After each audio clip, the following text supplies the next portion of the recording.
Hello and welcome to the Shift Asia in-depth series with Malaysian International Food and Beverage Trade Fair, MIFB 2024, the podcast where we dive deep into the heart of sustainable food and beverage innovations across Asia. My name is Frida Liu, and as we build up to the Malaysian International Food and Beverage Trade Fair happening in KL from July 17 to 19, each episode will shine a light on the pioneers who are reshaping the industry. So whether you're a business owner, a food enthusiast, or simply curious about the future of food, join us as we uncover the tastes of tomorrow today. Our next guest has taken coffee to a different level, and I'm a coffee lover. I prefer coffee makes coffee without coffee beans to future-proof coffee from climate change. What? Jake Berber, the CEO, founder, and CEO, is here to explain himself. Before we get into, coffee and no coffee beans and all that, why coffee, right? Why have you chosen coffee, and what's the impact of coffee on the climate? Yeah, so we picked coffee because unfortunately climate change is really coming for its growth. So supply of coffee is decreasing. And at the same time, the demand for coffee is on the rise. So long story short, coffee is getting really expensive. And so we are on a mission to future-proof coffee from the threat of climate change. Right. And we do that by making coffee without using coffee beans. Okay, and I know coffee has an impact on climate in terms of how it's grown and everything, but aren't there some companies working closely with farmers to ensure the soils are looked into, or are we not moving fast enough? What's your take on this? I'm sure there are, and I'm sure they're doing amazing work, but the reality is that climate change is affecting the biodiversity of the soil in which coffee is grown, and coffee can no longer grow at the temperatures that the climate is changing to, and so that means that it's just coffee is less able to grow in the environment of the future. Right. There's plenty of different people working on this same problem from a lot of different angles. So it's the same problem of climate change affecting coffee's growth. Our bet is that this is the way that we can future-proof coffee in the fastest and most scalable way. Right. So how does it work? What's in preferred coffee? Yeah, so we use fermentation to create coffee's flavors from bread, soy, and barley. Okay. And after we ferment it, we roast it in the oven, and then we grind it up into a ground coffee format that we distribute B2B to a bunch of cafes, restaurants, bars, for them to basically pull espresso shots with the coffee grounds. It's the same operations for them, same extraction time, from same as everything. They're just getting more affordable and more sustainable coffee supply. Okay. Also from those coffee grounds, I have one here, we make these oat lattes. We cold brew the coffee grounds and put oat milk in there. And we retail these through some supermarkets here in Singapore. We're in a bunch of corporate pantries. We do events with those. So that's our second SKU. And then the last one is a coffee concentrate. Right. This is essentially coffee flavor that bars, restaurants, ice cream shops use to make cocktail, desserts, and different confectionery things. So B2B company with 3 different products with all different use cases. So very much B2B, a little bit into B2C at this point. Okay. And you've mentioned everything, right? Where's the caffeine in all of this? Yeah, so we get caffeine from green tea. So there's a whole business of decaffeinating things. So for example, if you want a decaffeinated green tea, you have to decaffeinate it, and the caffeine must go somewhere. And so we basically purchase that caffeine in powder form and then grind it in with the rest of our coffee grounds. And so we basically can design caffeine levels as little or as much as our customers want. Okay. And so far, what's the feedback on the taste? I mean, have you done a blind taste test of sorts? Yeah, we've done a bunch. I think the most common feedback that we get is it's a really chocolatey, nutty flavor. It's sort of similar to a Brazilian Arabica is the most common if you know your specific regions.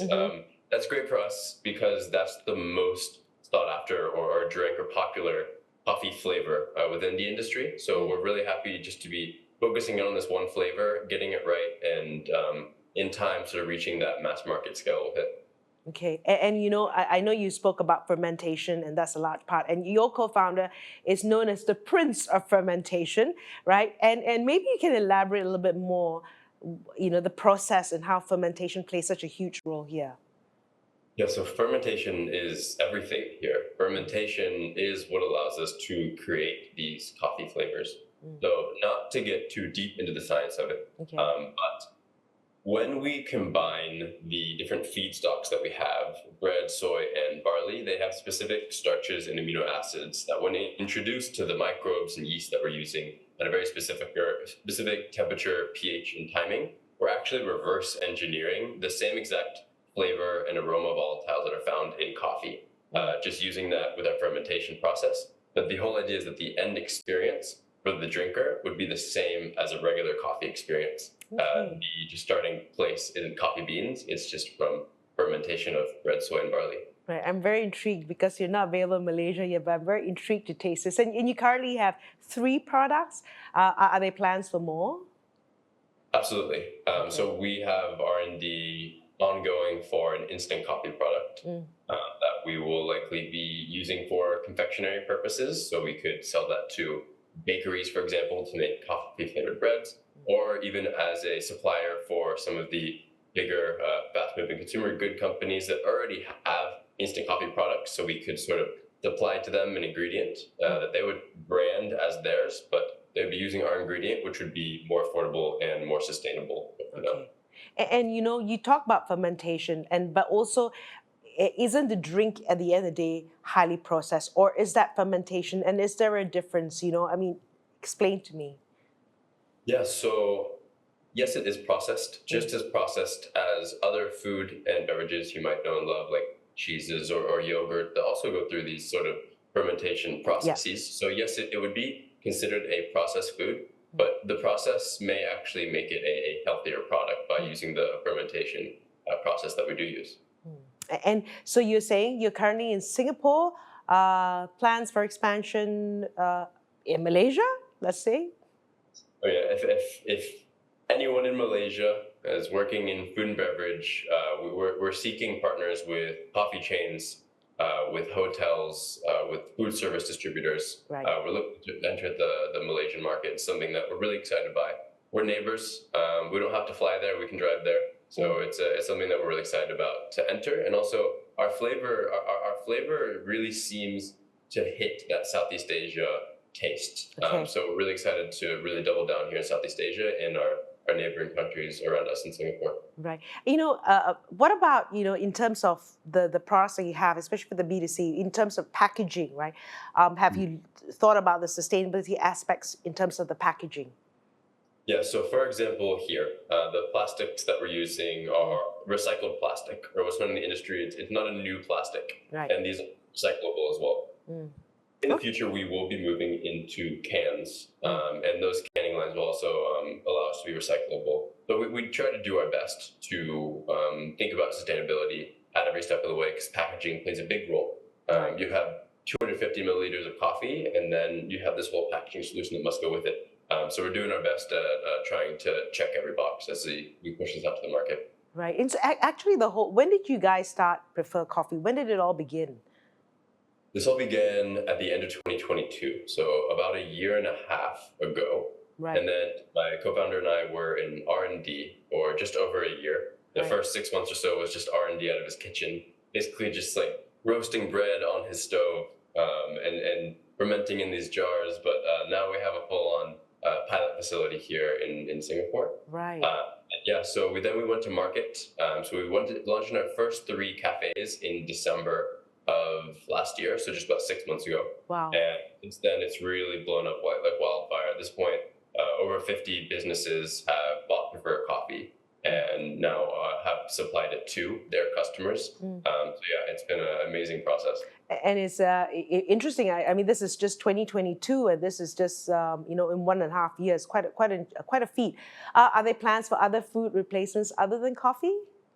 Absolutely, and this is sort of the thing that we're most excited about at Prefer. So we've developed a fermentation technology that creates flavors. And the problem that we're trying to solve is that climate change is threatening many of the food and beverages that we know and love, including coffee, also including cacao, also including vanilla, hazelnut. So our end goal at Prefer is to actually have a portfolio of flavors that we are using our fermentation process to create in a more affordable and more sustainable way than can be done using traditional agriculture.